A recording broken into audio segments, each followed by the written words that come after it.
when you decided to go, I mean, what was the imperative between after Sunless Seas to go right? We're going to change set and we're going to do something different. What was it that you?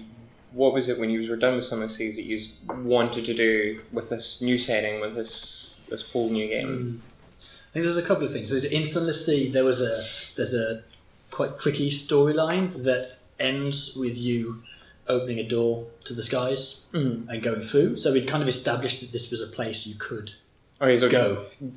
Guilty question. I've never finished Sunless Seas. I've spent a lot of time into finish. Okay, so I didn't know that was the thing. Yeah. So that's and it's like it's not one of the main quests or anything. It's like a side quest, but that's how it can end. But it's just hidden away in there. Yeah, that's cool. So we knew that had kind of been established already as a place that you could go, and a lot of the sort of mythology of the setting is based around the stars and the suns, and we wanted a setting that would give us. Kind of a bit more of a clean slate, I guess. That Sunless Sea, you still start at Fallen London, which obviously been our previous game, and there's a lot of Fallen London lore and flavour and factions and stuff in Sea. And we wanted a setting that would let us use all our lore, but not be quite so dependent on it. Yeah. So Skies was while doing this game within this world and this universe was kind of the one that gave us the most freedom to do something a bit different. And what would you say? I mean, other than being in space, what would you say is like? What is the biggest differences between seas and skies? What is the big changes? There's quite a lot, I think. I guess if I split that into like mechanical and story. Okay, so mechanical, we know that we wanted, one of the big things we wanted to do was to make it more approachable. We saw quite a lot of people, Adam just said a really good phrase about this upstairs, he said a lot more people wanted to like it than did. Right. And really loved the stories but struggled to get very far in them because of the very challenging survival mechanics and the fact that when you died everything reset back to zero. Yeah. And there was some stuff you could do to sort of insulate some of your progress, but you had to get very far into the game to do it, and it was quite obscure as well. So we know we wanted to reduce those barriers a lot. We wanted to make something that was a lot more accessible, although still challenging. And we also wanted to target some stuff that we were never very happy with in C. We were never wild about the combat. There was a number of things, like character progression in Sunless Seas, quite weird and obtuse. You had these stats, but you had to recruit an officer, and then that officer could train you in one of the stats, but there's no way of knowing which officer would train you in what stat. There's a lot of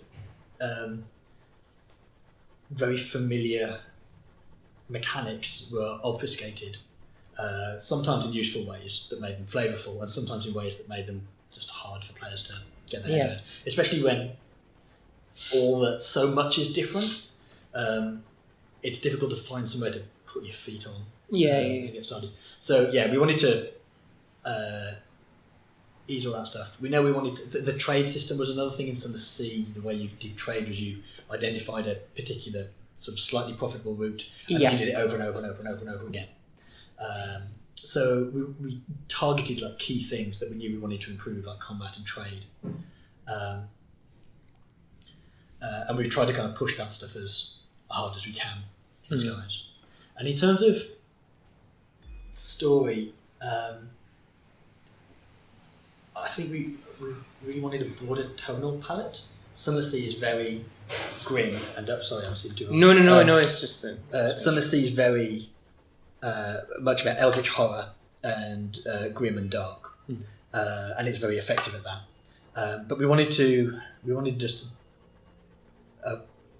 to tell a slightly wider variety of stories, and we sort of changed the focus of the horror from eldritch horror to cosmic and social horror. Right. I think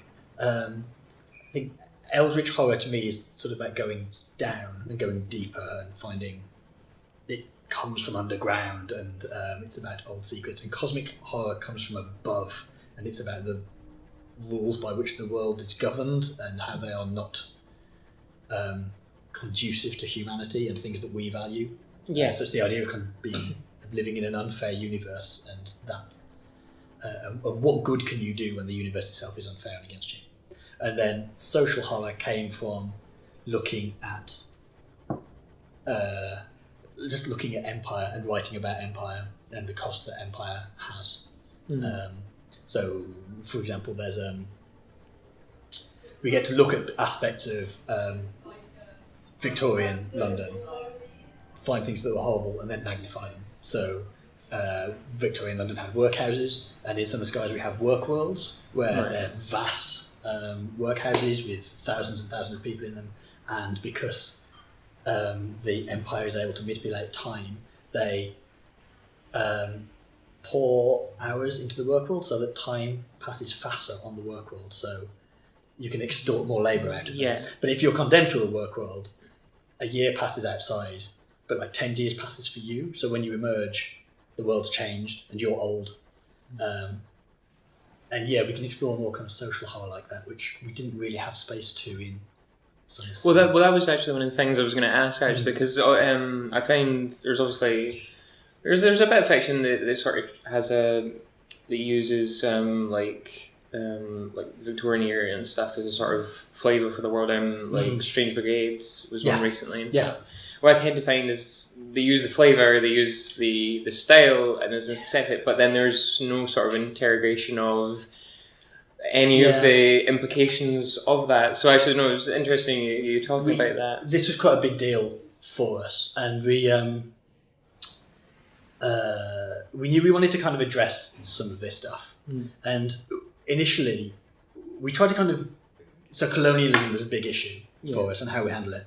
And we tried to steer away from a bunch of problems that sort of science fiction-y stuff often has. Like, the thing I was really worried about was that we'd end up with sort of Star Trek aliens, where they're basically bumpy-headed, thinly veiled stereotypes of an Earth culture. And so we said, okay, so there's no sort of obviously humanoid cultures there. And we steered away from all that stuff, and then I sort of realised that we were steering into this other dangerous area which is the idea of London goes somewhere and establishes all these colonies and no one suffers. And so what we did, we did a load of research and we discussed this a lot, and then we also got Meg Jayanth in to provide a consultation on colonialism in Sunless Skies specifically, which was really good because we've worked with Meg before. She's written a port in Sunless Skies for us, so she knows the content. So she could actually play the game, look at all our content, go into our content management system and look at all the stuff, and then talk to us about specific things that we were doing or could do or could improve, or opportunities we'd missed. And we had this big consultation with her that was just amazing, and we came out with just pages and pages of story ideas. I mean, obviously steering away from like big spoilery stuff, but is there anything in particular that stood out to you, that was pointed out to you? There's a bunch of things. There's a sort of underlying there's an underlying principle that became very important to us, which is the simple question that who's paying for this? Because someone always is. And we'd addressed that in some places, like the work worlds is kind of about the Victorian Empire's attitude to its working class and its underclass and extorting them. But there were other places we could look at that and push that in the game. So, for example, devils are in the game, and they've always been in the Fallen London lore. But the stars is where they came from, and they're one of the things that made them interesting to write about in this setting that we hadn't really clicked with. We sort of brushed against it, but we hadn't really engaged with it. Is that they are effectively they're one of heaven's indigenous cultures, but they have their own history that meant they'd rebelled and they'd been cast out of it. But then we got to address that when there's a region called the Blue Kingdom, which is a domain of the dead, and we knew we wanted to have London have an embassy there. and Meg had this great idea where the embassy itself was originally made by devils, but now the London had kind of bought it off them, but sort of cheated on the lease, and Right. they'd pulled a bunch of political shenanigans, so that London is occupying this, and the devils are very cross about it and want them back, which is the thing that the British Empire did a lot when they when they wanted land or territory or whatever. And there was a bunch of stuff like that where we just hadn't. There were basically a pile of fantastic story ideas that we hadn't considered enough. And we still got tons that we never got around to using. We ended up with masses of them. There's some other stuff that's in there, like we got to do some little crannies of stuff that often isn't examined much. Like there's a particular story. It's just a little story. It's a minor side thing, but there's someone who is they're suffering and being persecuted because they're Welsh and they spoke Welsh. And the Victorian Britain made a quite concerted attempt to eradicate Welsh as a living language. Mm-hmm. There's this whole event called the Treachery of the Blue Books, where they decided that it should not be used in schools and legislated against Welsh being used in schools. And Welsh is still recovering from the kind of damage done to it and the kind of cultural cost of it. Well, you don't know. Yeah, you don't get a lot of this. I did Welsh history was my degree. And I basically did it to study all the medieval history, which is super cool. I quite resented having to do the early modern history, but there was some great stuff in there. Glad to know you'll be able to put your education yes, to use. Finally. Finally. I always knew that studying Welsh medieval history would bring in the big bucks. I mean, Welsh. I mean, I'm very clueless on the specifics. Now, I was aware of some of it just because my exposure to stuff about some of the things with Scottish culture and stuff. Sure. And so I was aware that this is, and obviously in Ireland as well. Similar things. So that's interesting. I guess sort of related to that is basically in a context where basically you've created a world that's I guess very unflattering and I mean compared with Sunless Sea, is it outright grim as often Sunless Sea where it felt like you could not, it was very which I mean was obviously the point, but it was this very oppressive world. That's what I think that's what I was trying to kind of get out with saying we wanted a broader palette. I think it's less unremittingly grim. Right. And I know some people will be kind of disappointed that it's less oppressively grim now, I'm sure. But no, there is more, I think there's a bit more hope and warmth and splendour as well. That's another thing I think why we wanted to go out into the sky was for art reasons. Our artists, God bless them, have been drawing shadowed rooftops for the last 3 years. Not to say they haven't been drawing a lot of rooftops again. They're drawing a lot of rooftops again, but now there's light shining on them and things. Neon. You've got neon in space, electric storms and colour and I must say so I was always that top down perspective I remember in Sunless Sea lends itself to really good scale. I remember even in Sunless Sea with always sea monsters and stuff. I remember one of the trailers that I saw before I ever played the game was the big eye underneath the water and stuff things like that. And what I've seen of Some of the Skies is just wow, you've just really gone to town, Well, also that's the other advantage of taking it off the sea, because of course you're doing top down and you're on the sea. You just got to draw the sea all the time. But up here they can do different. They're skyboxes. They can do star effects. We can do the parallax. The parallax stuff gives this sense of depth. Vertigo. This vertiginous kind of. Yeah, it's really good, and I guess within the idea of this broader palette for the world. With the player within that, how does the player's role change? Because in Sunless Sea, I feel like a lot of the time the player's role was basically just to try and just on what on a scale of how grim and their actions were supposed to be is it was basically well, we can starve or there's cannibalism. It was that kind of scale of you were constantly faced with these really, really grim decisions. Where for Sunless Skies, what are sort of the options? How are they different in terms of you talked about hope and stuff? So I think there's more cases. We still have some pretty grim stuff in Skies. But we also there are stories that are. In particular, some of the officer stories are just kind of fundamentally hopeful. which would have felt weird in Sunless Sea. Mm-hmm. Often Sunless Sea is about choosing from two bad endings, choosing one you like the most, you can the one you can bear, I guess. And yeah, Skies we just felt we didn't have to be constrained like that, and I think that fits with this sense of going somewhere new and these kind of splendid, wonderous vistas you've got as well. It would feel weird if you were only doing grim, awful things with that as the backdrop. Yeah, and I think it makes we lose that sense of oppressive grimness. But I think it means that when we do something grim, it stands out a bit more. Yeah, right. Because there's just more texture to it. And you talked about obviously historic stuff that you've looked at. What other just any science fiction or anything, any influences outside of that you've really drawn on? Yeah, a bunch. We looked at what was The Planetary Romances. Yeah, the Planetary Romances. But so who wrote Narnia? C.S. Lewis. Thank you. He wrote a science fiction series. That Hideous Strength and Perelandra. I have no idea about that. Really weird.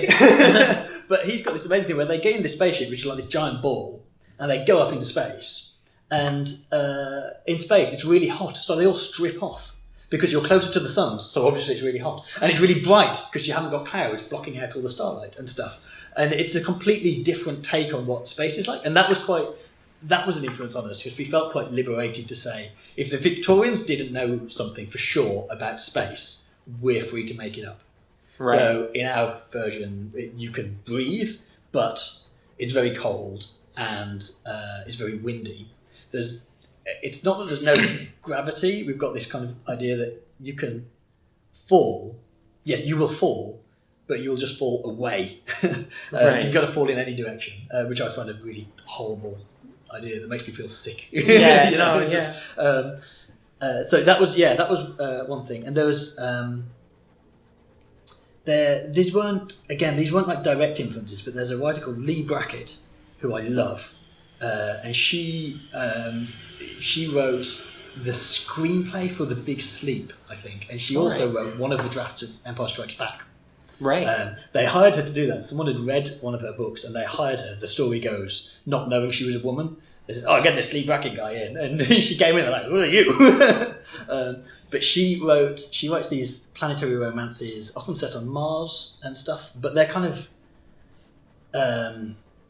they're a mix of, they're fantasy but with scientific roots, or they take scientific concepts and then put fantastical spins on them. Right. So she's got this amazing story where there's the equivalent of an opiate house on Mars, I think it's Mars, is they hang these lamps up and there's this special quality to the light that causes you to move backwards through your species evolution, and you kind of lie under these lamps, and then all the stresses of being human go away and you become more kind of animalistic and more instinctual, and your kind of countenance changes and stuff, and people get addicted to this and go and do it. And that kind of sense of there's a scientific concept here at the root of this, but we're not going to be limited by our current understanding of evolution and genetics. We can do what we want with it.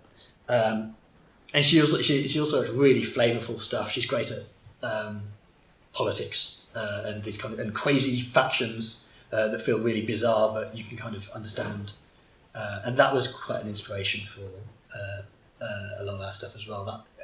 That sense of feeling free, not to be bound by traditional hard sci-fi or sort of social science fiction.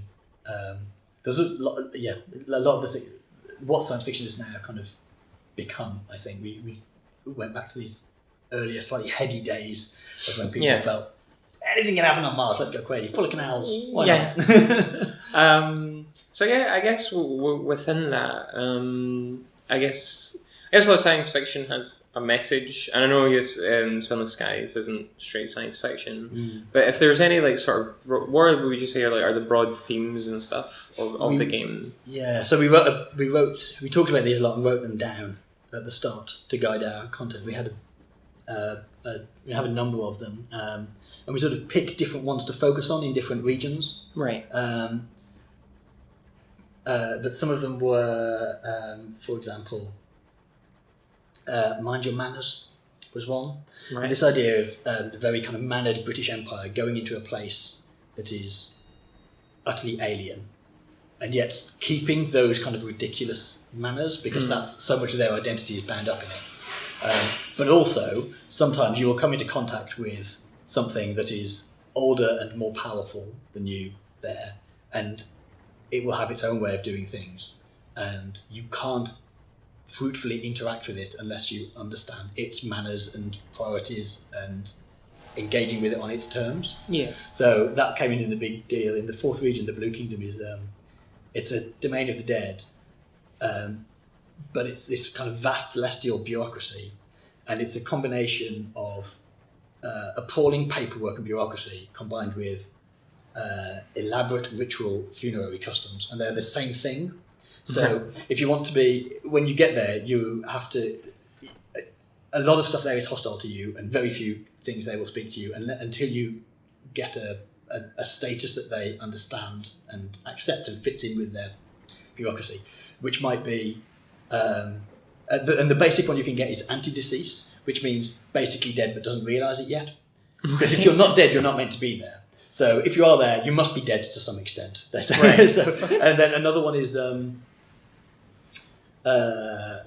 invisible, which is when you lack a status. And then, yes, lots of things can't even perceive you, let alone interact with you. There's another one that is basically ephemera, which means actually dead. And there's been, and so for example, if you want to get declared ephemeral, you might have to stage a funeral for yourself. Right. That they recognise, or go before this kind of tribunal where they will test you to see if you are in fact dead. And you have to kind of navigate this bureaucracy by finding out its loopholes and stuff. True. So that was one of the ones. I think another one was Who Are You in the Dark, which is also this concept of, it's kind of the flip side of that, where if no one's, the heavens are enormous, and you can find a quiet, and when you're in your steam train out there in the world, who's looking at you? What do you like when you can get away with so much more? Do you still kind of cling to these old ways of doing things? If stuff gets rough, will you start eating your crew? You just consider that's the thing that is acceptable. And it's the overall idea of like corruption, compromise, metamorphosis, change. Like corruption, compromise, and integrity was this kind of this trifecta of concepts you kept bumping up against, and was kind of help just tease out these kind of maxims. This what will you when you're taken into this place that humans have that was not made for humans, that we're not meant to be. Yeah. How much will you change? What aspects of yourself are important to keep? What can you change and still be you? And all that kind of stuff. And what can you change to become more yourself? Yes, you've got an opportunity here. Yeah. Just talk sort of more broadly about the studio and everything. Because obviously, like, Sunless Seas, like, when did Sunless Seas launch? That 2015, left early access, February 2015. But when did you start in early access? Summer 2014? Maybe before then. Because remember, this was around the time I remember I got back into PC gaming, because for me there was this very observable boom of good indie PC games, and like I remember there was a lot of discussion of like Sunless Seas at the time was like one at the forefront of that. I guess I'm just wondering, like, I know that, like, in that space of time, how much has the studio changed? How much is like the landscape in which, the video game landscape in which you're putting that game out to, how much do you feel that's changed, and like development, everything, just how much has the process of making a game changed since you started the Sunless Sea? It all feels completely different. Yeah, it's really different. It doesn't sit still. It doesn't sit still. And coming up to another launch, we are going over the things you do before you launch a game, and we're reconnecting with all the press and reconnecting with the people who run the stores, and what is possible, available, and likely to happen at launch is is. It's like we haven't done it before. Yeah, it feels like doing it for the first time again. I think. And when you look at the numbers of how many games come out on Steam every week now, that's not like it was when. Do you feel this change is something that's only or more felt by like smaller studios like yourself? Do you feel this is something that AAA is just these challenges are something that you have to face up to? I think to use a Sunless Sea related metaphor, there are big ships out there and there are little tugs, and I think that you have to be very perspicacious and pay a lot of attention to the weather and things when you're in a smaller boat. And I think that AAA don't face the exact same challenges that we do. I think that's probably quite a banal thing to say. Yeah, but I think they face their own challenges. They have their own thing about the things like console generations we don't have to worry about, but also AAA games all trying to please everyone because they're so big. They have to have a lot of different stuff in that pleases huge audiences. We're free to pursue our niche, which is a challenge for us, but one that they don't have to worry about. But we are really happy in our niche, and we have a gorgeous and wonderful community, and we sort of live in a wonderful symbiosis with them. And it's in a way it's like we've gone away and now we're coming back, but we've been in early access this whole time, and the game's been available, so our community has been there with us the whole time, and we're on Discord and we're on all these new things, so we've evolved, and the business has evolved, but it is always a little bit like having the floor pulled out around you when you're about to launch. You just don't know what's going to happen. Things like Kickstarter is completely different now than it was when preach. came out. I mean, Kickstarter it's where that Kickstarter kind of Gold Rush Wild West era is firmly gone. And running a Kickstarter now is a phenomenal amount of work. So the first Kickstarter we ever did wasn't for Sunless Sea, it was for a spin-off of Fallen London called Silver Tree. It was years ago now. It was a small Fallen London style game, and I basically ran that Kickstarter kind of on my own. I mean, I had some support, I had some concept art from Paul to make a video out of, but I made the video for it, I wrote all the text for it, and all this kind of stuff. And that's just nothing like what this time was. Yeah, it was all of us. 3 months of pre-Kickstarter production.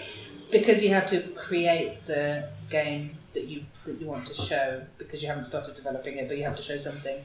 And what you have to show now on Kickstarter is way closer to a finished looking product that you could get away with years ago.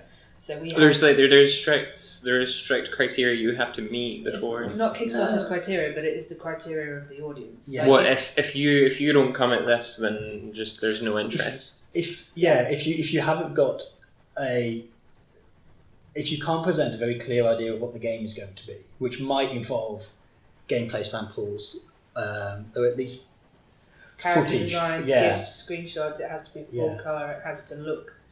You have to look like a good bet, much more than you used to have to. You could initially be like, I'm in pre-production on a game, and it's this is my idea, it's going to be great, 500 words of text, and now we have like, on our Kickstarter page, which is extant as it was, it's like GIFs of all the different ships we had to design for the Kickstarter, the mascots we had to create them for the Kickstarter, plot points, things we wanted to cover that made the conveyance of the finished experience really clear.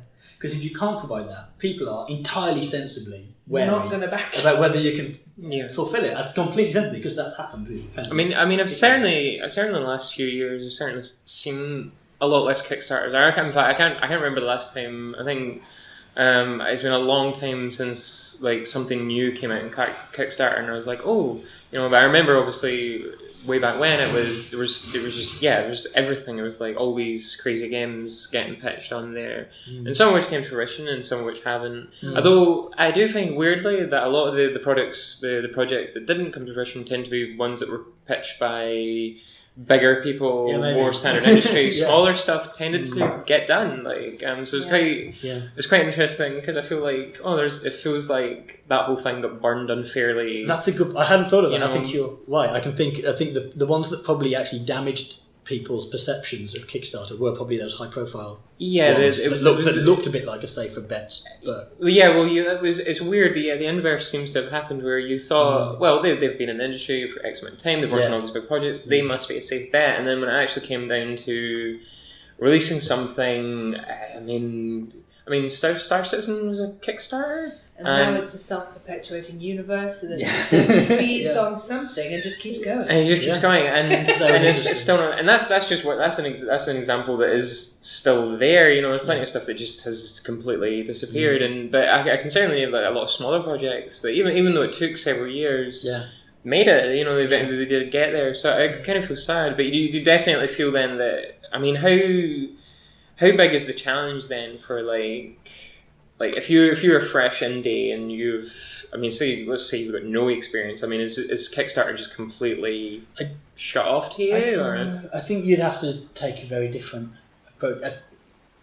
One of the key things we were able to use in our Kickstarter, and this was thanks to you, is our community, and we had a community to build on to give us that initial kind of rush of attention, because so much stuff is algorithm generated, governed now, that first rush of attention, it surfaces you on other places, and that's right. You might end up on the front page of Kickstarter, which brings a whole new set of eyes to you, but you need that initial kick. And I think running a Kickstarter without having a community behind you now is terrifying. So difficult. I don't know how. Only 30% or so of our backers came from Kickstarter. So people do browse it for games and discover a game that they want to back, but we brought 70%, say, and we had 11,000 backers for Sunless Skies and only 3,500 or so for Sunless Sea. So we're getting a bigger community rolling. So when you say 30% came to you through Kickstarter, do you mean that's people that discovered Sunless Skies just browsing about? They just use Kickstarter to find stuff to back. Yeah. I mean, if I'm honest, that's still more than I would have thought. I'd have thought it would have been a much smaller. I didn't realise there was that many people. Browsing Kickstarter, they're getting some of those recommendations where, when you back something, you said you may well be interested in, and that kind of stuff. But 30% of them came to us from another page on Kickstarter. I think the thing about a fresh, brand new indie that might be a micro team or a couple of people, like one or two people, is that you don't still typically think of community and marketing at the beginning. And that's where people will find the difficulty in finding the attention that they need to get traction, to get the ball rolling. Because you think, I can code, he can draw, that person can write, bam, let's make a game. But if you haven't done the rest of it, the business part, then you will lose out and potentially spend a lot of effort on something that won't come off. But everything of it is obviously a learning, but it makes me sad when I see indies with Kickstarters that the Kickstarter page is not well put together, their idea is not well conveyed, and it might be a good idea, but they don't have a communications person helping them, or a marketer or a community manager or whatever to polish it and get it to the point where people would consider backing it. And it is just the state of the game. Like, since that boom you mentioned, the elevation of indie game business is on an upward trajectory. Like, we are small, but there are 13 of us, and we have 2 marketers, QA in-house. Like, we do everything a publisher does for ourselves to survive. We maintain our freedom, our independence by fulfilling those functions ourselves. And it's hard. It's really hard. And there's areas where Kickstarter still works. Like, it's still a great place to get funding for tabletop games, for example. But look at the board games on Kickstarter now. Their most incredibly highly produced Kickstarter pages are from board games now, just unbelievably high. The Kickstarter does not facilitate this. This is the gripe of the communications person is Kickstarter's back end for making pages. It's poo. They need to be called out, because you have to make gifts and you have to do all this stuff, and it just doesn't. So it's so like. And if all your formatting explodes. It's like trying to. It's so delicate and it's so stressful. But that is like a minute, granular point that is of no interest to anybody outside. Well, people putting this stuff together. Well, I don't know, like specifics. Like when I think of, because I mean, in between freelance and stuff, in my own time, I've got a game that I sit and work on. Very, very early days, but I do. But I think ahead when I talk to people is like, what should I be thinking of and doing? Because one thing that I hear a lot of is marketing. It's like it's never too early to market and stuff. But so specifics are really useful for me, and I imagine for a lot of people is knowing that making a Kickstarter page is difficult. That's useful. That's very useful because it's something that you can build around. Specifically, it's not just marketing's a big term, isn't it? But I think community building is just critical for a Kickstarter. Having that group of people who will, because they'll do so much. They'll look at your draft Kickstarter page, for example, and ask you questions if something's not clear. They'll be the first people who jump on and get that initial kind of flood of attention to it. They'll help push it to other people. And Hannah had this, when we ran the Skies Kickstarter, she had this battery of kind of community goals. And I remember looking at some of them and thinking, I don't know, Hannah, these look pretty ambitious. Yeah, and you're like, we met it'll be fine. every single one. So we're not just trying to raise money. The money is the thing. But the community engagement in an event like a Kickstarter is the double win. Yeah. So the goal, would you say the goals aren't just about, these are features we want and this is the money we need to get. It's also about sort of saying, here's something, if you're looking at Kickstarter and going, it's made this much money, is it worth it? Is it about engaging your community as much as possible through just how the whole campaign is structured, everything? It's not just straight up trying to make funding, it's more... Yeah. And a lot of our players are not in the position of funding, they'll put in their little bit to get a copy of the game or just $1 or something they want to contribute, but they can actually give you so much more. So Kickstarter, again, doesn't support this, but we put out the rewards for the people who do have the fiduciary ability to back us up to, thousands of dollars. Amazing. Incredible. But on the other hand, on the social side, we had... dress up as a master of the bazaar, one of our characters, and send us a picture, and if we get 12 of those, we'll put a new mascot in the game. If we get 500 pictures of people drawing correspondence on their skin, we will put this in the game. And it was a way for people who could not contribute financially or as much as they would like to make a massive contribution socially and bring more attention and bring more excitement and engage in something. Because we haven't done anything massive with the community since the Kickstarter. This feels again like 2 years ago when we did the Kickstarter. It's that exciting. People in the office are really, really up and excited. And we haven't been like that since when we launched the Kickstarter and we made all of our money in 4 hours. And it was just like a tremendous fiesta of joy and support and overwhelmingly wonderful. And then we went away and made a game, and now we're back with this exciting thing. So for us, the community value of everybody getting involved during a Kickstarter is marketing, and it is essential to what we do. I remember I spoke to Sarah. I have a bunch of friends I have on online, as we do. You do. I know I do. I'm very modern. But I was talking to them when the Kickstarter came out, and they said, Kickstarter's live. And one of them said, I was telling a friend about that, and he said, that new, what did he say? The new flavour of the month. And I thought the idea that we were flavour of the month, we were the big news on Kickstarter was just hilarious to me. It baffles me even that we've had so many wonderful people from the press come to our office today. I'm like... Well, that's just something I wanted to ask, because how, in terms of relationship with the press and stuff, how important do you feel? I mean, I'm potentially building a scaffold for myself here, but how important is that felt? Because obviously there's a big thing of YouTubers and influencers and stuff are the people you want to engage with now. People, you know what? I get tired. I just get so tired, Sam. My job is communications, and there are about 10 disciplines that I work in. I do social media, events, marketing and advertising, buying, press, influencer work, and I do all of them, and community building and all this stuff, and I don't think that any of them is less important than the other, which sometimes makes it difficult to decide what to do with my day. But I don't think there's any mileage in neglecting games media in favour of influencers. I think that there is in fact something quite important about having a regulated press. Influencers got quite powerful, aren't they? And then sometimes they're garbage.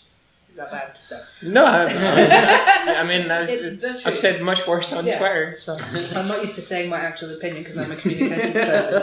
I usually just say game here now.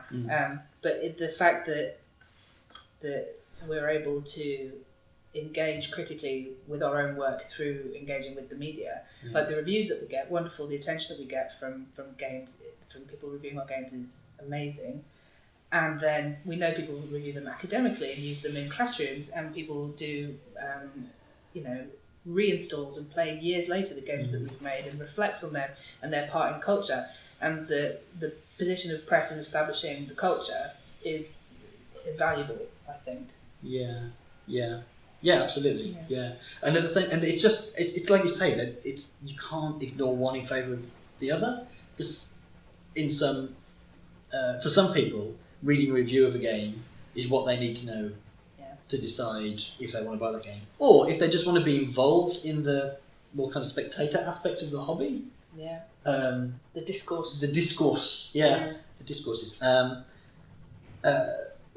For a lot of other people, watching someone play, especially someone they like, is the perfect way to understand if a game is for them. And when we've seen when we've got a streamer who really clicks with our stuff, you can just see people in the chat saying, "This looks great, bought it," and that's amazing. And we have to invest. The difficulty in my job, and then being an indie, is resource always, and investing and doing something for a little that will get you a lot.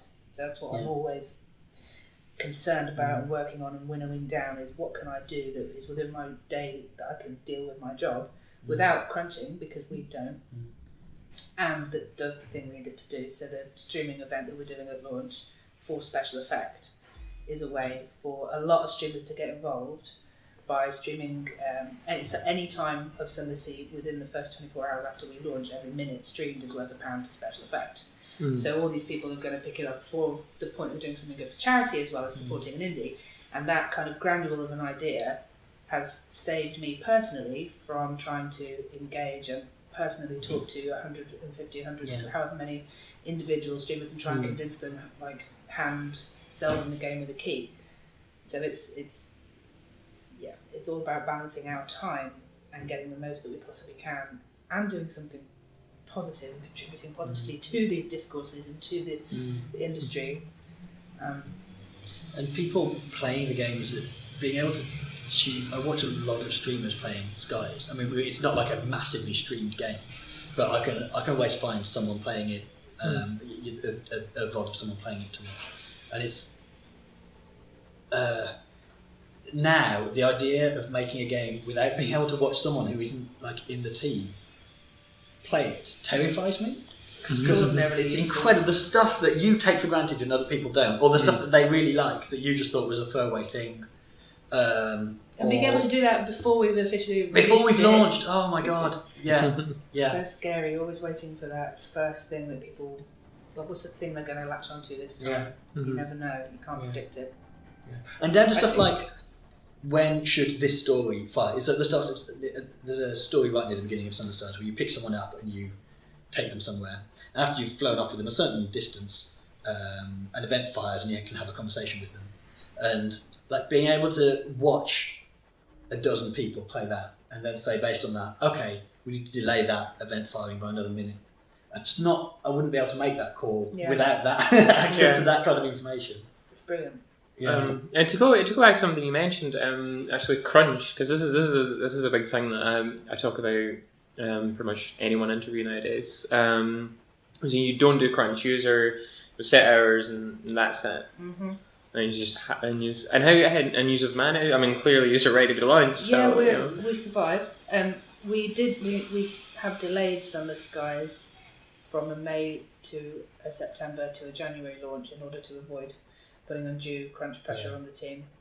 And that was the reason for those delays was... Yeah, it was a combination of we figured out some things through early access that we wanted to change, that we knew we'd need more time for. So then we worked out how long it would legitimately take in working hours and added some time. Yeah, that was a kind of standards thing, wasn't it? Like we redid the whole first region of the game, the Reach. We originally did it in a very kind of procedurally generated way. Yeah. And then there was a sort of transitory period to it, and then we did it so it was less procedurally generated, and then we completely redid all the assets, all the navigation of it. We moved all the project. There's a complete remake of the Reach. And I think maybe another studio might have tried to put that in within the development window, but that would have gone. All of our mental health would have gone out the window. It would have been poor. But the one of the foundations of the company is not crunching, and we talk about it a lot and how to deal with it. And we have to tell ourselves to stop working sometimes. And it's hard because some of these devils literally have to. I've had to say to people, for Christ's sake, stop working. I can see you. Stop it. Go. Do you find that with the games industry there is a big thing of like, I mean, working on games and stuff. I guess like a lot of like creative stuff is something you enjoy, generally speaking. So do you find like there's people's passion for things can sort of override a lot of common sense, and it's great. Yes, absolutely, and it's partly passion, and it's partly, at least for us, this is what I think. Like I saw someone doing work at the weekend last weekend, and we don't know, but the reason they do it is because they have personal standards on the work they're doing, and they just want to make the work better. I guess that is passion, I suppose. Yeah. But it is where you set your lower standards, and so one of the kind of challenges is saying, I appreciate that you want it to be this good, but it can be this good and it's still great. It and doesn't have to be. Nobody will know but you. Yeah. But we make a big deal about doing something else. Just go away and do with your downtime. Work your 8 hours, have your full lunch, leave, and do something different because you need the rest, and because doing other stuff feeds our work. In ways that we can't predict. People do different martial arts. They look after animals. I went into the woods the other day, got a big stick with my kid, decorated it with wool. Just different things. And I didn't look at a screen for a bit. Played a massive stupid board game with Robin at the weekend. Creative writing with Beth, which is technically but it's that kind of tunnel vision is not good for people. It's not good for humans. And it is hard not to do. I don't want to dismiss it. I don't want to claim it's easy to not crunch because, like you say, people are often in this industry because they want to be and they want to put out the best work they can. Which is why kind of statements like lazy devs drive me up the fucking wall. I'm gonna make a t-shirt of that and make £1 million. Search for it on Twitter. Every time someone gets called a lazy dev, I send them a link to my fab t-shirt. I'm surprised there is not an indie studio called Lazy Devs. Genius. Let's start by the domain now. But we bloviate on it because we care about it so much, and because Chris and I are both in management here, that we try so hard to try and figure out ways for people to get that relief and get that time off. And on the whole, they do, but we are, I think, maybe a little extra about it because we're coming up to a launch and people are kind of, if I just do that little bit, then I won't have to worry about it in the office, and I'll have. And in a launch period, it's like. And sometimes it might be the case where, like, I know if I do an extra 2 hours this weekend, I'm going to be much less stressed come Monday. That's okay. That's I'm an adult. I'm making that choice. If that's 4 different things I'm going to spend 2 hours on over the weekend, and I'm spending all my weekend doing that. That's something else. Do you find that crunch is actually more commonplace to discuss nowadays, or do you find that it's always kind of been a problem that people have talked about, or do you feel that has changed? I don't know. You know what? Because my background is in 5 or 6 other different industries. Everyone does it. Games is the only industry I'm aware of that has a name for this.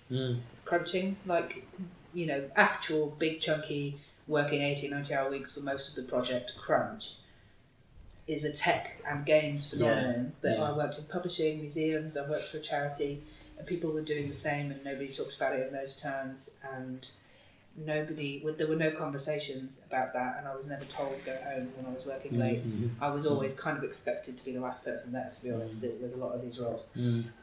So that is the interesting point for me, is that having these conversations openly at Failbetter is second nature. In games, maybe it's becoming a thing, but we're not alone in this, and a lot of people don't talk about it.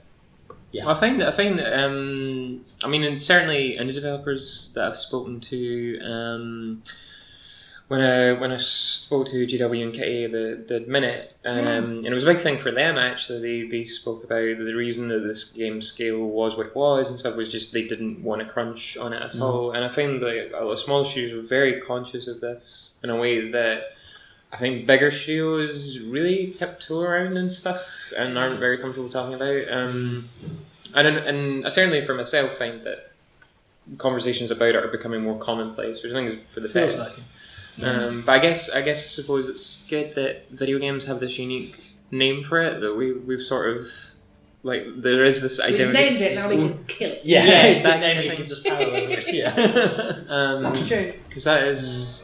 Yeah, I guess you always expect most creative industry. I mean, any industry has this problem. But I guess it's interesting that video games are the only one that really name it. I didn't realize crunch. I thought crunch was just a generic thing. I didn't realize it didn't exist outside of games. None of really. the creative industries I've worked in, because I've worked for big publishers and big galleries and museums, have ever really named it as such. But I have been places where, for example, the project was very troubled and difficult, and someone got all of their overtime that they worked for a year back.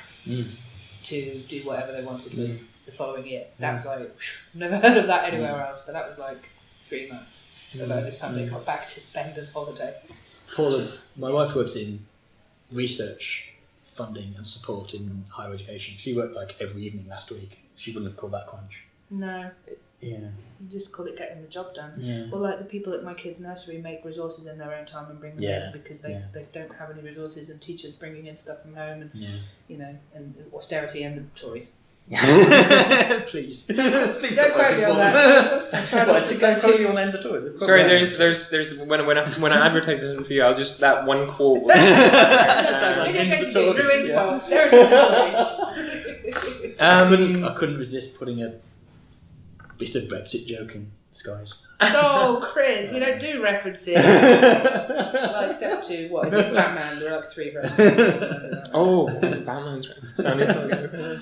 I guess just following up from that, like coming up to launch, like obviously I imagine it's crazy busy and stuff. Are you feeling like pretty confident about launching this? And how does the feel launching this compare with when you launched Sunless Seas? Like similar-ish. We have the same conversation about don't work too hard. We have the same conversations about that whenever we launch something. Yeah. I can't remember if I was working here when we launched Sunless Sea, but I was when we launched Sunless. You've worked here so much as long as I have. You didn't come back to Failbetter after I started. 2014. November 2014 I joined. Okay. Don't know. Yeah. Can't remember that. Oh yeah, no, yeah, I was. Yeah, okay, I remember now. Sorry, it's all blurred. The thing I like about the way we work is that we won't be making changes to the code right up until we press the button. Yeah. That is nice. And it's like landing the plane now. You know, we've done a transatlantic flight, we are coming down and we're just adjusting and preparing and tweaking things and dealing with random stuff as it comes up. Because if you're going to do your code right up to the last second and then more stuff comes up, then you're just ruined. So it feels calm, relatively. Excited. Yeah, and I feel like I'm incredibly proud of the game. So much stuff felt like it came together, especially sort of later on, which I think is just how games work. You know, it looks like a complete mess until towards the end, and then it starts to fit together. And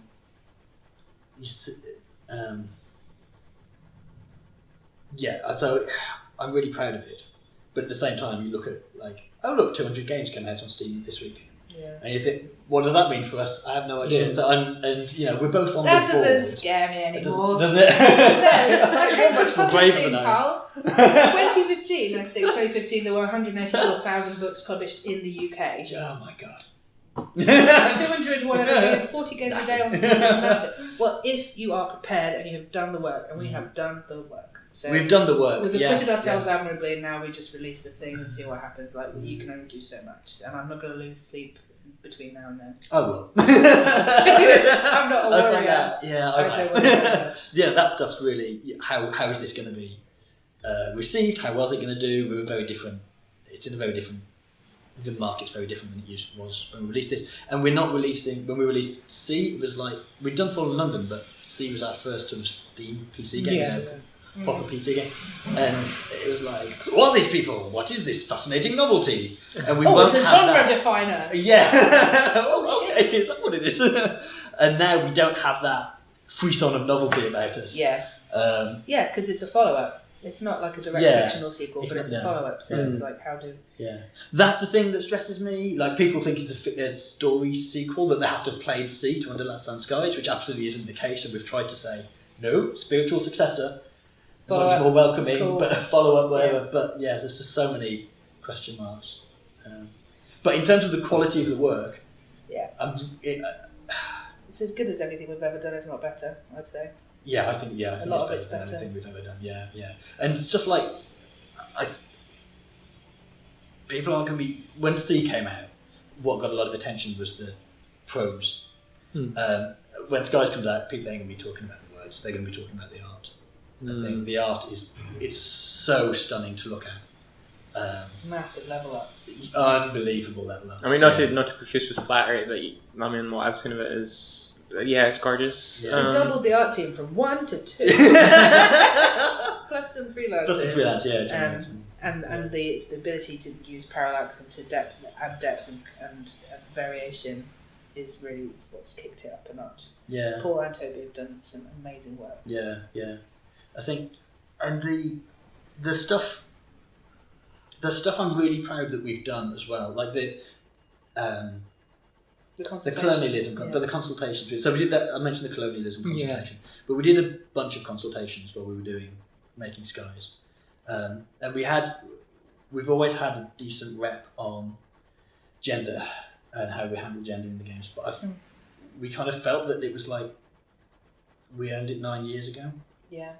And it's not something you can sit on your laurels about. No. And we'd seen a bunch of games. Obviously written from absolutely the best intentions and the best places that had got fairly criticised for how they presented their trans characters, for example. And we had this thing, we wrote a trans character in Sunless Sea and no one knew they were trans. Yeah. And that caused a bunch of conversations, didn't it? Because we were sort of saying, well... What's the... Well, this is not if a tree falls in the woods. I'm myself trans, and I have a friend, Hannah Dwan, you might know her, and we actually have this discussion a lot, and we don't agree on it at all, which probably doesn't make it any easier as someone who isn't to sort of know what's the right protocol, because my stance has generally been that it's okay to just signpost it and say this character's trans. It's more about how you do it, rather than it's not a problem to say this character's trans. Yeah. But I remember my friend Hannah has a big problem with that. I remember she's staunchly of the opinion that you've got to treat your characters as real people, and on that basis, outing someone as trans in your story is equivalent to outing a person in real life, which is completely sound. I don't agree with that at all, because I don't think characters are real people, and if you have to treat them like that, there's a lot you couldn't do. So I don't agree with that. But I think my point is just obviously there is not necessarily an easy consensus. So I know, and I mean even as a trans guy, it's a challenge, and it's like I guess I'm always interested when people approach this stuff, and I've written critique of it, but I'm always like really excited, I guess, when people do it. Like even if they don't get it quite right, or if they don't get it, spot on or whatever. And again, there's trans rep that I think is fantastic. I think Mindy Blanchard in Dishonored 2, I think is fantastic. But I know people have issues with the fact that she's trans is hidden away in notes, and so it feels like sort of a transgression to find out that she is trans. Gotcha, so they feel very uncomfortable with that. So even so that I think is great. And I think that goes for a lot of representation. But I guess what I hear a lot about, and I think this came up when was it Crazy Rich Asians came out, because there was a criticism of there was some criticism of that for only having this sort of very narrow view of Asian identity through the lens of a very rich family, And I remember someone saying basically when it comes to representation, it's not about one piece of representation doesn't have to do everything. And I think and can't. Yes. So I feel like a lot of the time what it really boils down to is just doing one little thing well and feeling right for that character or whatever, rather than feeling like you have to get everything. So I'm always interested when people approach these things and where it comes from and sort of how these characters form. So this is kind of how our conversation went. So we ended up asking Queerly Represent Me to do a consultation with us where we I have a very physical aversion to wibbly writing advice that's like, just be quiet and let your characters speak. Stuff like that. I really hate it. But how do I do that? What words do I use? Which word? I can only really learn from very practical advice, and that often involves looking at an example. So we got Queerly Represent Me in, and we wrote like 3 outlines for officers that were trans or non-binary. So outlines of their story. So we could give this to them and say, right, let's talk about these things. How do these stories do a good job? Are they doing anything wrong? Is there anything they could do better?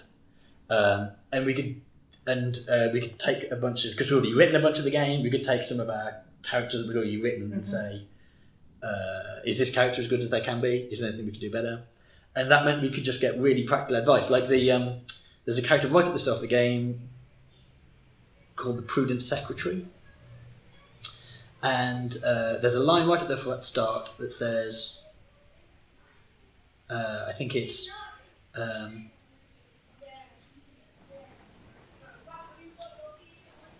I can't quite remember exactly what it's. Something like the secretary's gender is ambiguous, but their prudence, however, is not, or something, or something like that. Or there was, hang on, or something about there being. Sorry, that's okay. Something about there being a. Sorry, no. It was the secretary's gender is the subject of intensive debate in the company canteen. Their prudence, however, is not. Right. Which is an okay line, but we talked about this, and QIM immediately said, "Oh, that's okay," but the way that casts it is it's making the secretary the victim of kind of office gossip, and that puts a particular kind of power interpretation on that scene. Yeah. And then one of the consultants then said, yeah, but I like that my non-binary-ness kind of puts people off guard. And people don't quite know how to deal with it. I like that. And I like that this character likes that. But then we realised that we hadn't made clear that the character liked it, that this was something they'd bought into. So then we just added a line saying, both these facts please the secretary greatly. Right, okay. So, and that's how specific we could get in that consultation, like talking about specific lines that we can agree and discuss, as well as drawing out that underlying principle of who has the power in this scene. Yeah. And in the world of Sunless Skies, I guess, is queerness and transness and gender stuff, is that something that's accepted by the setting, or is that something that is the suffering of discrimination and stuff? It is something that's generally accepted by the setting, which is kind of... in other ways, the Empire is very oppressive. True to how it was. And even further, we've gone even more with them now. They're going even more. They're leaning strongly into becoming more fascistic. But you said there was no Brexit references. But we didn't want to do that for gender representation. That's something we talked about, and we said no. We want people to be able to play this and feel comfortable playing it. We want them to have an option to play a character who is queer or non-binary or trans. We just added or all, whatever they were, and not feel that they are on the run because of it or anything like that. This game. That's the fantasy that we're going with. That we say that we're not going to make your life hard because of that. And that's where we've always been, because London was, are you a lady, a gentleman, or a person of mysterious and indistinct gender? Yeah. And the game Fallen London uses terms, we think about it in terms of address. And then we amplified that in Sunless Sea, so it's all about, are you referred to as captain, madam, citizen, sir, milady, whatever. Yeah, which was another thing that came out of the consultation, that we had, you get to choose your term of address in character creation. Mm-hmm. And there's sir and madam, and then there's stuff like citizen and doctor. Yeah. And we had like, I don't know, 10 of them. And one of the things that came out in the consultation was that we did have 10 of them. A few of them were very gender neutral. But quite a lot of them leaned masculine. Yeah. Even if they weren't. So doctor often feels like it leans masculine. Mm-hmm. Even though it doesn't. Yeah.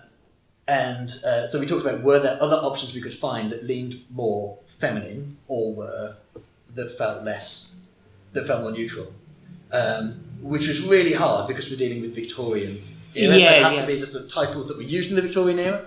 But after the consultation, we went away and did a bunch of research, and we came up with stuff like intendant, which is the person who runs a theatre or an opera house. Right. There. We came up with secretary, which leans feminine, but in the Victorian era it was quite a high-ranked position in the civil service. Mm. And a bunch more, and basically doubled the size of those initial terms of address. And shock horror, when we released them, everyone fucking loved them, because everyone likes being able to choose, oh no, I'm an inspector. I think regardless of how you personally identify, options are always exciting. Like when you're creating a character and you've just got options, it's always exciting, I think. And we had another thing where there was a particular character, and I was very nervous about this in the consultation, and I kept being very sort of apologetic as a white cis dude, because I was saying, I've written this character, there is aspects about this character's story that could read as a trans metaphor. I don't know if I've been sensitive, I don't know if I've treated it right, that's why I wanted to consult with this, can we talk about this? And Kieran were just amazing, and that's one of the most striking things about these consultations to me, that they're such safe spaces to talk about stuff. Yeah. And everyone is there to make this thing better. It's not a question of no. Yeah, it's never a question of you can't do this, it's how can we make this work. But that was quite a kind of humbling experience, because I had this story and we were discussing it, and there's a bunch of stuff that we were saying that were obviously kind of problematic or trite or wasn't coming across well. And one of the consultants, Ash McCallan, she just started throwing out all these ideas, and then it just became immediately obvious that she had way better ideas than I had. Oh, okay. So we hired her to co-write the character with us, and she's written some Fallen London content for us as well. And it was just an obvious case of best person for the job. That these stories I would never have come up with. Yeah. And that's, but she's brilliant. And I really need to, I keep threatening to write a Game Sutra article or something about these consultations, because I feel that some companies don't do them because they're worried about the sort of atmosphere of them, that they'll feel scolded or something. And I've certainly known people that are like, they're very afraid to ask questions in case they get which I feel like you should never, because if you're asking the question, you're coming from a place of good faith, which if to hear is always the best thing. It's like hearing that someone is worried about getting it wrong is a relief in of itself. Really. Yeah. It's like even if they have got it wrong, the fact that you've asked says that you think you might have got it wrong, which means you're already on the way to get it. At the same time, just sort of asking on Twitter is asking people to do labour without paying for it, and all this kind of stuff. So it is a matter of working out what you want, doing it formally, paying for it, and crucially having this kind of specific. Here is a chunk of the game that we're going to talk about and we can dig into specifics on. Stepping back when it's our time to step back, and giving the work to people who are better at doing the work. Yeah. And working on our own diversity always, and it's a matter of craft. It's a matter of doing the work, and I think it's so easy to sort of say, well, I did that, hand wash. Yeah. And we just didn't want to rest. No.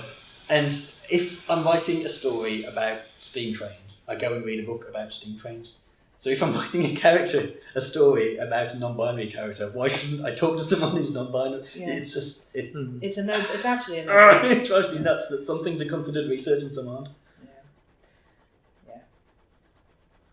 It's because it's so mutable, personal, human, changeable. Yeah. Steam trains are always going to be what they are. Yeah. But the language and the presentation of this. Well, sure. Yeah. Well, this is part of that problem I've encountered when people discuss this stuff is they do treat gender like steam trains. They do treat it as like, it's just hard fact. Like I'm not going to get names, but certainly there's some games I know that have they've approached things with a very Deterministic. Well, they will say, there's, the randomly generated characters, there's this chance of a character being queer. And that's based on US population statistics. Even though the game itself is science fiction, so who cares? And they're like, and that's fact, and that's it. That's all I need to do. And I feel like that is such like washing your hands of it. It's just going, well, there's numbers, and I don't have to think about it any further past that point. Yeah. And I feel it has such a very, I think I'm generally wrong, and it ultimately leads to problems because a lot of those statistics are wrong because of oppression. People do not come out, and so there's all sorts of things even tied into those numbers are not unbiased. Do you know what I mean? So it feels frustrating when people, that's where their work starts and ends, is just going, well, like I say, they treat it like a steam train, they treat it like hard facts that they can go and pick on, and that's it, and they've done their work and they don't ever need to talk about it again. And we completely acknowledge that we've done it one way this time and we'll do it another different way next time. Like, we've done the best we can, we reflect, we augment, and we adopt new approaches and keep moving. Well, it's funny. It's always funny to me when I hear about the amount of work that you're putting in, and you've got these consultations and stuff. And you're always learning, because when I think back to Sunless, it's a game where I thought that was good. It's not a game that you, as a player and stuff, it's not something that I would have played and thought, there's so much that needs to be better here. Sunless, I remember being an example of. If your approach is to just create a character that you're going to let out into that world, and it's just more about the world and the scenarios you end up in rather than your character, just having the freedom just to create a character represents you, and then that's that. You just say, and I thought that's as good as it can be. It doesn't need to be, and yet you liked it. Yous have come into this one, and you're like, well, now we're going to do better, and we're going to get these consultations, we're going to get these characters done and stuff, and I feel. It always surprises me just the amount of work. People that have already done something that I feel is so far ahead of what most of the industry is doing are continuing. It's creating this mad gulf between like the people that don't and the people that do. And it just seems to grow rather than shrink. It's very sad. Yeah, and not to forget, we're 10 years in the game. Come this summer, and you've been writing and doing this sort of work for 10 plus years. It's not. A lot of the time you might come in hot as a new developer and be trying to figure out this narrative stuff and not have that seasoning to your own craft that you might consider the wider questions. People just don't. They don't bear it in mind. I think some of it's also motivated by we're a small company. We don't have like a high staff turnover. It can be difficult for us to. It is difficult for us to achieve a very diverse group of workers. We're little. We're really little. It is really hard. Yeah. So that's one of the reasons that kind of working with freelancers and identifying freelancers that we're willing to kind of invest some time into, so they can get used to our systems and our law and all that kind of stuff, which is a big demand. We use a lot of freelance writers. Yeah, and then doing these consultations, bringing in external expertise. But I find it's. And it comes from the community as well. Yeah. We have an unusually high proportion of LGBT people in our community. I think because of the type of game. Well, I would say that speaks for yourself. I think that doesn't really surprise me, because I find. If you look at big budget games, there's a reason BioWare has that big community, who are very critical when BioWare slips up and stuff.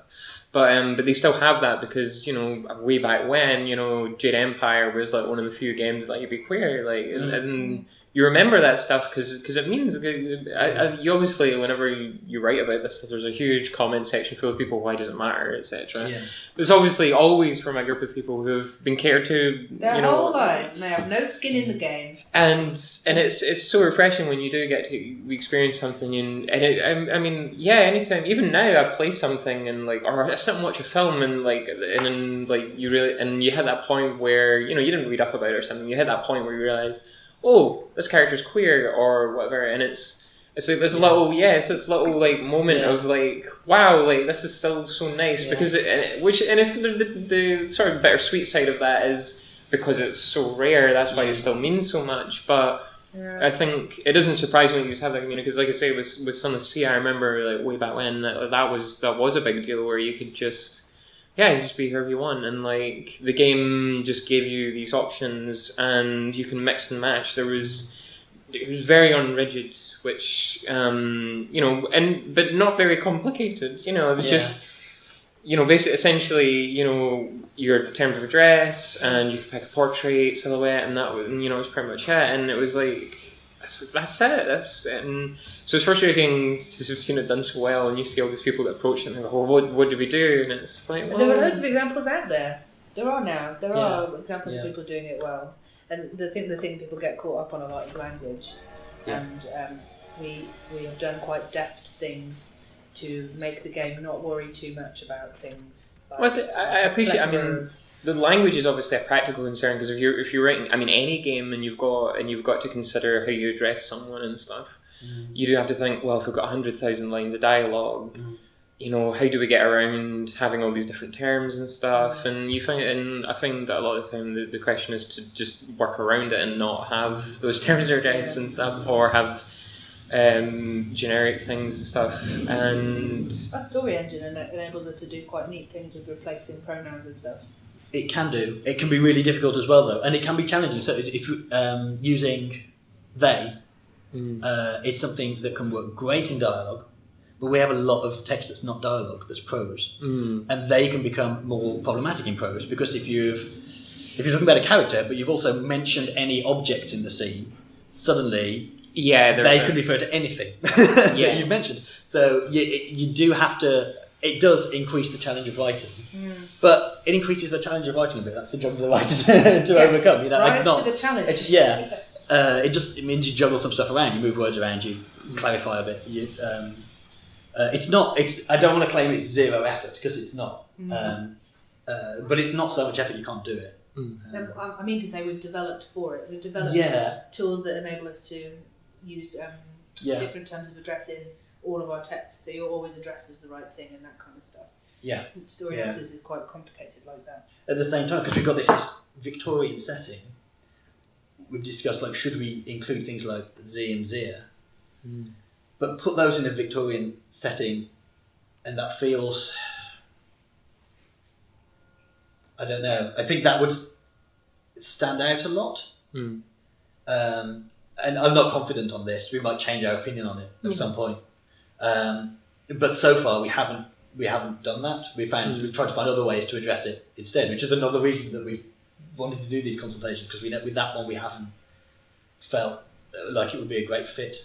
And the language itself is mutable, and the use of that kind of ZZ pronouns, for example, stands out quite a lot in modern British English. So that it would stand out even more in Victorian British English is difficult to parse within the game world. One of the things we're trying to go for, one of the reasons we wanted to get so much specific kind of information on how to handle this was we want to present this as just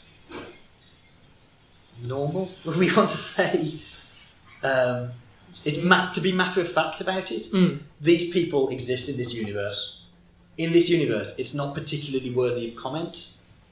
I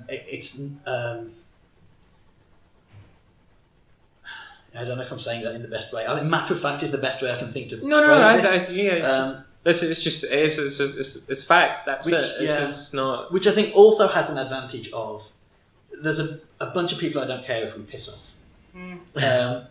There's other people who. I think we have an opportunity to reach, who perhaps aren't maybe they don't think about this stuff much because they don't have to in their daily life. And I think us being matter of fact about this and just creating empathy for these characters can genuinely help some people. Well, I think that there will almost inevitably be people in your audience who are unfamiliar with this stuff, and the main exposure will be through this game. And I think, for a lot of people, like, exposure to certain things that are beyond the fringes of their own experience comes through fiction. So I think that is an amazing opportunity where people are playing a game and because the subject of the game, that stuff isn't the subject of the game, rather it's just a part of it. It's these are people that are drawn into that game for different reasons, and they're then just by consequence exposed to that stuff. I think that is a wonderful sort of game to have out there. And as I say, the fact that you have the audience you have proves that I think it matters to a lot of people when you clearly do it very well. So it's why I'm doing games and not something else. Like the fact that Failbetter is the way it is, and we make the stuff we make. I'm not sure I'd work for another game studio. I change career all the time, change industries at the drop of a hat. But I've been here 4 years because we make stuff that enables people to be accepted and safe, to find a community that they like, that makes them feel accepted and safe, and we are hopefully nudging the discourse to a hair of something more positive every time we put something out. That's why this game and this company for me. And we'll fuck stuff up. Inevitably, there's God knows how many words in this game. Sure, in the 2+ million words we've put into the universe. But I feel like it will be abundantly clear when those are mistakes rather than those are not malicious. That's not come from a wrong place. It's just genuine oversight, which I think is the easiest thing in the world to just point at and go, oh, this by the way. Yeah, I hope so. But also, our storytelling is so fragmented that. Like, I think when you start playing this game, I think it's not clear that the Empire is meant to be the bad guys. Because I didn't want them to be moustache-twirling villains.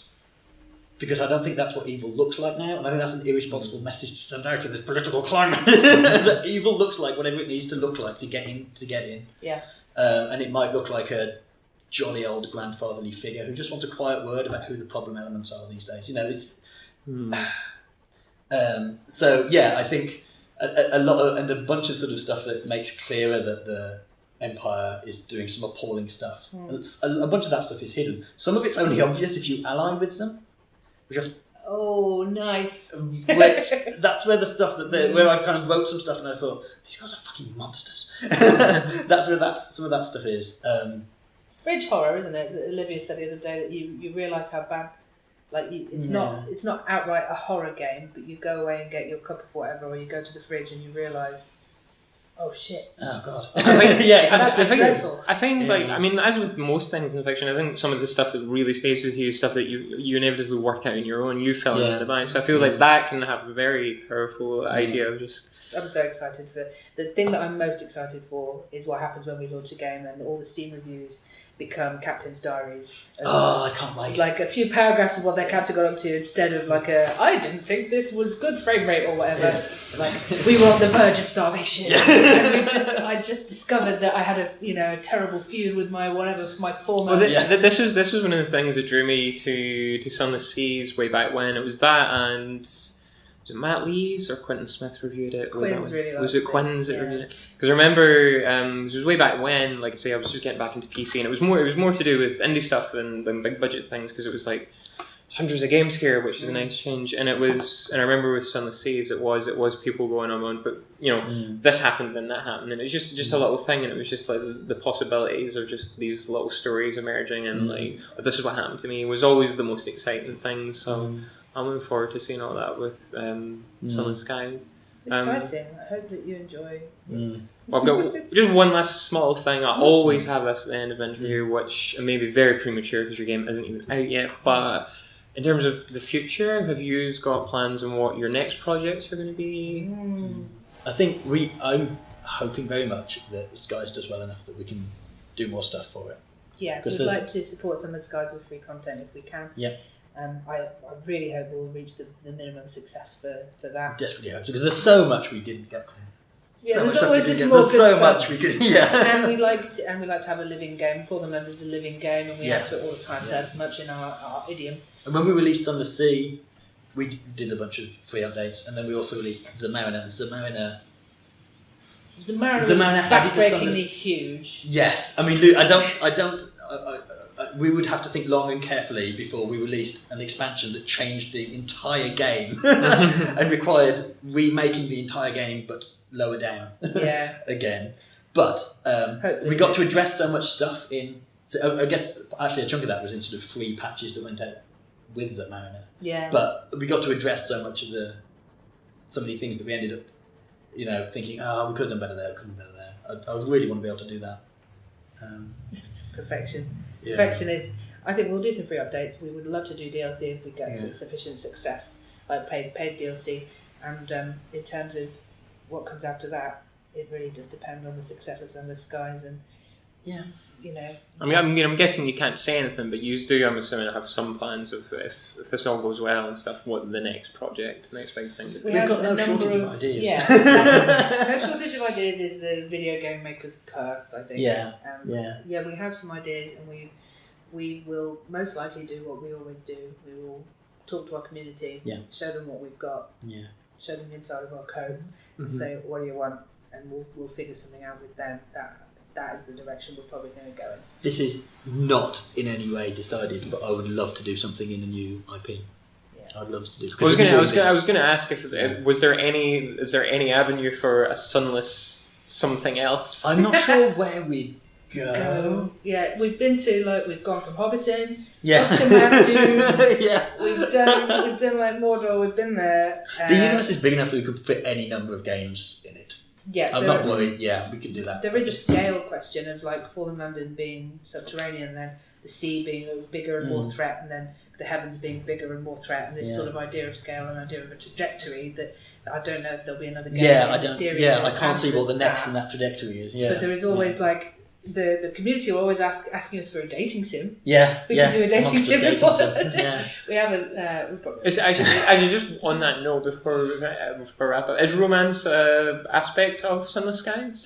A bit less, much less. Well, I don't know about much less. It's different from Sunless Sea. In Sunless Sea, you could boink any officer. Yeah.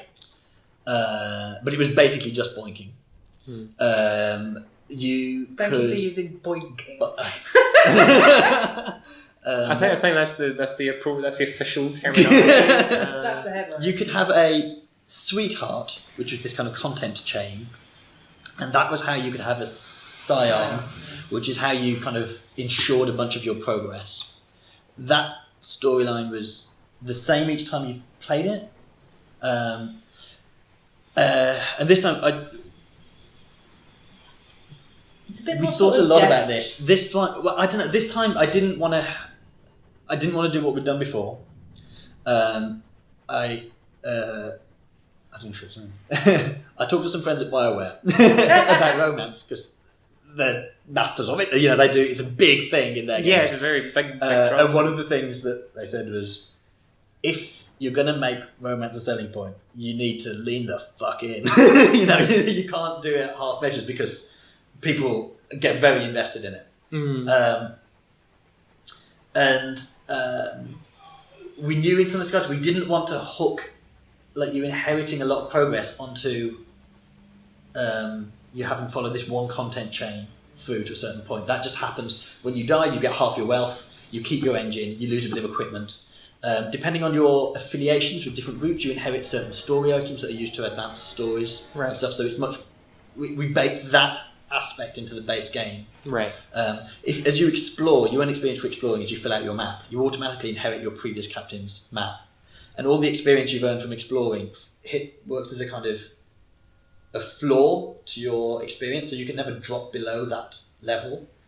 So we've got a number of insurance mechanisms already to stop you resetting when you die. So it's not connected to having a child in the game anymore, because that was a bit strange.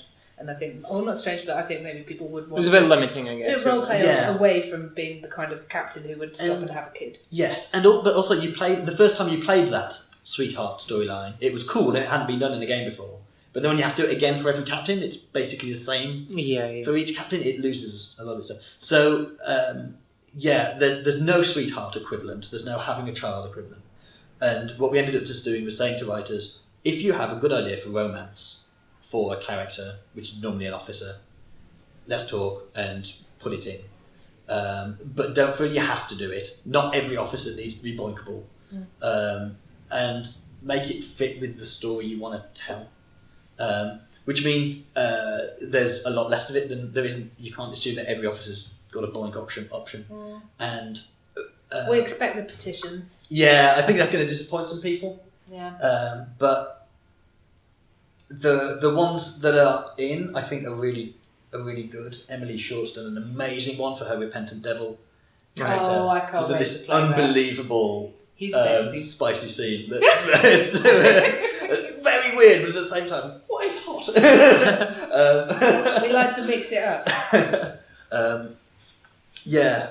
So we basically left that to the writers. If the writers have an idea, we can do it. And maybe that might be something we might want to do more of in an expansion or something. I can see that would be an interesting bit of DLC. We'll see what the petitions bring forward as to who they think that we should have made given a Well, I'm sorry, the headline is now going to be Romance DLC.